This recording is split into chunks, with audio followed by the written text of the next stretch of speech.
देखिए ये है निफ्टी का आज का इंट्राडे का चार्ट और एक बार आप जरा लेकर आइए।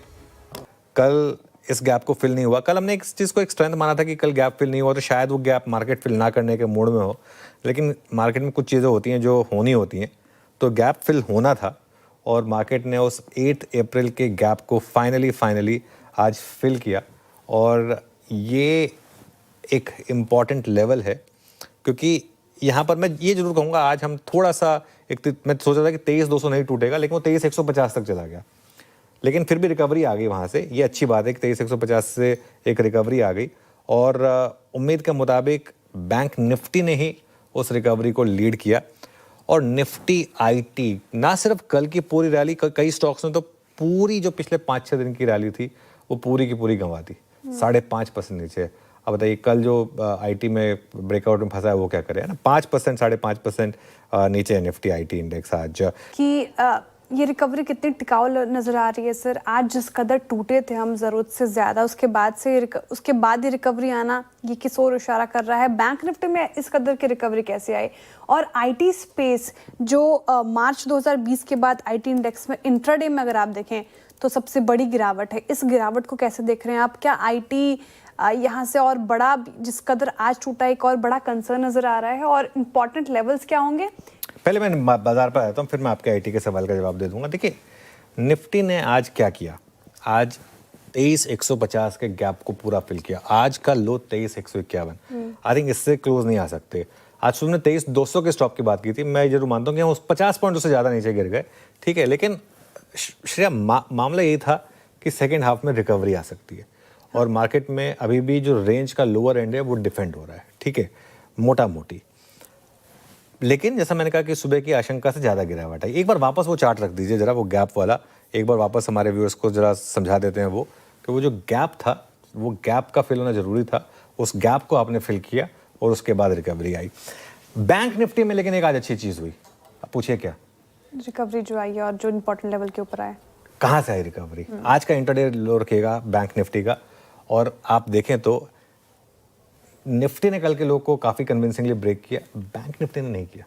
बैंक निफ्टी ने सिर्फ 100 पॉइंट बैंक निफ्टी के लिए कुछ नहीं होते और 52,800 अभी भी बचाया। बैंक निफ्टी में अब तक मई का लो बचा हुआ है।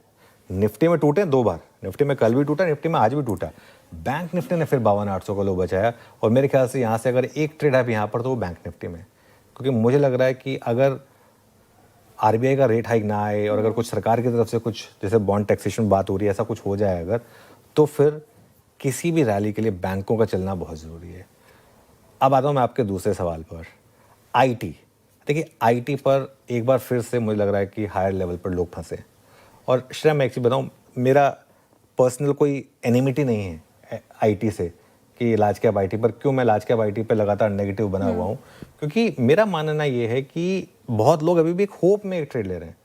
एक बार कंफर्मेशन आ जाए कि ये एआई वाला जो चक्कर है ये कुछ नहीं होगा, तब भले ही और एक महंगा लेना पड़े लेकिन वो फिर भी बेटर रहेगा, ठीक है। लार्ज कैप में मेरा व्यू क्या रहा है कि अवॉइड, और कल भी मेरा व्यू यही था कि लार्ज कैप आईटी से रैली में बाहर निकले। ये व्यू लगातार इस चैनल पर रहा है। हाँ आज तो मिड कैप आईटी भी गिर गया, बिल्कुल गिर गया मिड कैप आईटी, लेकिन मिड कैप आईटी में फिर भी कह सकता हूँ कि आपको लोअर लेवल पे वापस मौके मिल जाएंगे। लार्ज कैप आईटी में मुझे थोड़ा सा अभी भी फिर भी डाउटफुल लगता है। जहाँ तक बात है अप्रोच की निफ्टी पर, देखिए निफ्टी पर सपोर्ट रहेगा आपका 23,150 का और रेजिस्टेंस रहेगी करीब 23,450 से 23,550 के करीब मोटा मोटी। बैंक निफ्टी की जहाँ तक बात है, बैंक निफ्टी ने आज फिर 53,000 बचाया और अब मुझे लग रहा है कि 55,000 तक की भी चाल संभव है बैंक निफ्टी पर। और मुझे हैरानी नहीं होगी अगर बैंक निफ्टी में 54,200 आपको क्रॉस करना होगा। अगर आपने वो कर दिया तो और बड़ी शॉर्ट कवरिंग है और एक पॉलिसी से पहले आप 55,000 की तरफ भी बढ़ जाएं एक बार बैंक निफ्टी पर, उसमें मुझे हैरानी नहीं होगी। बस हाँ आज का लो नहीं टूटना चाहिए। ये निफ्टी बैंक के रिवर्सल का कारण क्या लग रहा है अनुज? इन सर्कमस्टेंसेस में पॉसिबिलिटी क्या है? इस रिएक्शन के पीछे क्रिटिकल रीजन क्या हो सकता है? देखिए कारण बहुत सिंपल है। मार्केट एक्सपेक्ट कर रहा है कि काफ़ी चैटर भी है, हालांकि देखिए हर चैटर को हम एज न्यूज़ फ्लो नहीं चला सकते इसके लिए, लेकिन चैटर ये है कि कुछ ना कुछ बॉन्ड टैक्सेशन पर शायद आएगा, ये एक सेंस बन रही है। और ये शायद सरकार की तरफ से आए ताकि आरबीआई के ऊपर प्रेशर ईज हो सके, ताकि वो पॉलिसी में रेट हाइक ना अनाउंस करें। ये चैटर है मार्केट का, और इस वजह से जो मेरी कॉन्वर्सेशन हुई है बड़े से बड़े मार्केट प्लेयर्स के साथ, अभी पिछले आधे घंटे पहले ही मेरी एक बात चल रही थी, तो वो ये निकल कर आया है। और अब देखते हैं, हम अगला टारगेट हमारा 55,000 का था वैसे बैंक निफ्टी पर, लेकिन 54,200 तो आ गया। अब होपफुली 55,000 की तरफ भी बढ़े। थोड़ा सा गवर्नर साहब मेहरबान हो जाए और आरबीआई की मॉनेटरी पॉलिसी में कुछ पॉजिटिव आ जाए। लेकिन क्या स्कोप है आरबीआई के पास, ये चर्चा कर लेते हैं। एमपीसी में क्या निकल कर आया, जो हमारी एमपीसी है, आशीष बताइए।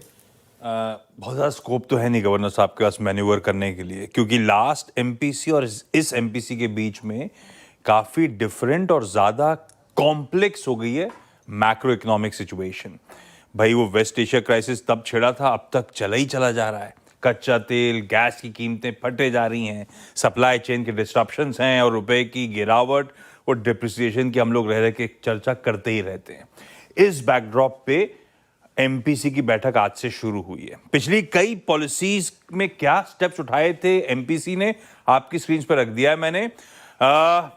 पिछले 6 पॉलिसीज से स्टैंड न्यूट्रल है और लास्ट 2 बार से कोई बदलाव नहीं हुआ है। तो इस बार जून की पॉलिसी में क्या हो सकता था, इसी पर हमारी सीएनबीसी आवाज की एमपीसी बैठी थी, और पहला सवाल बट ऑब्वियस था एमपीसी मेंबर्स से कि इस बार की पॉलिसी में आरबीआई और उसकी एमपीसी क्या ब्याज दरों में कोई बदलाव करेगी या नहीं। तीनों एमपीसी मेंबर्स एक सुर में कह रहे हैं कोई बदलाव नहीं, ये एक स्टेटस को पॉलिसी होगी। अगर ये पॉलिसी में दरों में छेड़छाड़ नहीं होगी तो फिर क्या इस बदलते मैक्रो एनवायरनमेंट में एटलीस्ट पॉलिसी स्टैंस में बदलाव होगा, क्योंकि जो इस समय न्यूट्रल पे खड़ा हुआ है, तीनों यहां पे भी इस बात की सहमति बनाते हुए कि कोई स्टैंस में बदलाव नहीं, न्यूट्रल पे स्टैंस बरकरार रहेगा। यानी कि ना दरों में छेड़छाड़ होनी है, ना स्टैंस में कोई बदलाव होगा। पर एनवायरनमेंट तो कंड्यूसिव है नहीं, महंगाई तो बढ़ी रही है। तो अगला सवाल था कि FY20 आप एक्सपेक्ट कर रहे हो, और हां तो क्वांटम क्या। एक एमपीसी मेंबर कह रहे हैं वेट एंड वॉच, थोड़ा सा इंतजार करते हैं। एक ने 25 बेसिस पॉइंट बढ़ने की बात दिसंबर पॉलिसी तक आते आते, और एक ने 25 से 50 बेसिस पॉइंट्स की दरों में बढ़ोतरी की बात करी है इस नए साल में। अगला सवाल था कि इन्फ्लेशन सबसे बड़ा सरदर्द। लास्ट टाइम आरबीआई ने जो टारगेट रखा था FY27 का, वो था 4.6% पे। क्या आरबीआई और उसकी एमपीसी इन्फ्लेशन प्रोजेक्शंस को बढ़ाएगी? तीनों ने कहा हां बढ़ाएगी, और तीनों कह रहे हैं 4.6% से बढ़ा के 5% पे करने की तैयारी हो रही है। अगला सवाल था इस एनवायरनमेंट में फिर क्या हमारे जीडीपी प्रोजेक्शन जो रखे गए थे वैसे ही ऑलरेडी रिड्यूस करे हुए थे। FY27 के लिए अनुमान था 6.9% का।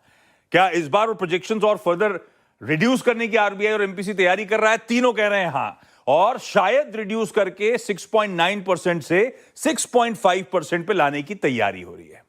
एक आखिरी सवाल और था, क्योंकि सबसे बड़ी सरदर्द क्या है? रुपया।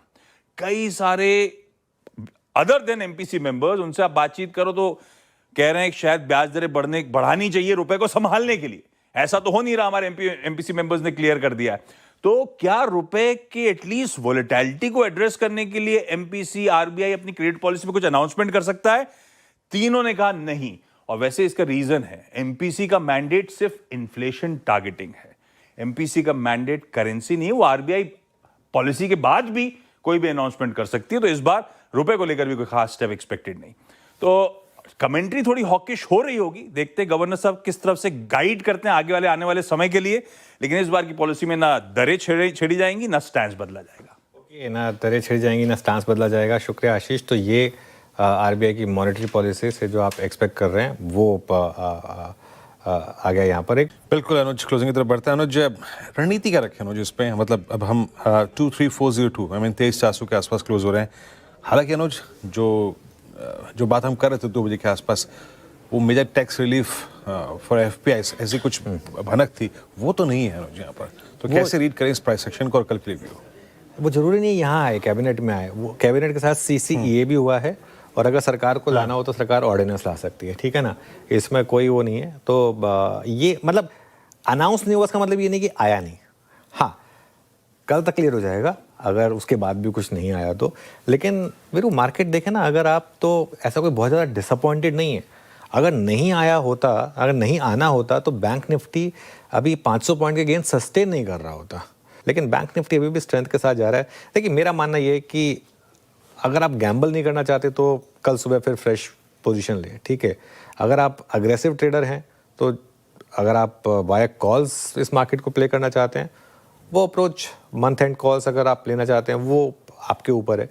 लेकिन एक चीज़ क्लियर है, मार्केट ने आज एक गैप फिल किया 23,150 का और उसके बाद उस लेवल से रिकवरी दिखाई और कल का लो भी मोर और लेस अब 150, 220, 50, 60, 70 पॉइंट का ही फर्क है, बहुत ज़्यादा नहीं है। और ये जो स्विफ्ट रिकवरी एकदम से आधे घंटे में आई, इसके पीछे का कारण क्या है? टेक्निकल कारण है। पहला कारण टेक्निकल कारण है 23,150, वो लेवल जिसके जिक्र में हमने बार बार लगातार करते करते गला सूख गया हमारा, बोलते बोलते कि अरे 7 अप्रैल 8 अप्रैल का गैप भर दो भाई। कल भी रिक्वेस्ट की थी, फाइनली आज निफ्टी मेहरबान हुआ, 23,151 का लो बनाकर आज गैप पूरी तरह से फर्स्ट क्लास भर दिया एकदम। ऐसा मार्केट होना चाहिए, आज्ञाकारी निफ्टी एकदम एग्जैक्टली वहीं से घुमा जहां से इसको घूमना चाहिए। आज का लो न्याजी फॉर योर काइंड इन्फॉर्मेशन 23,151। अब इससे ज्यादा कोई ओबिडेंट इंडेक्स मिल सकता है आपको? बिल्कुल भी। नंबर 1।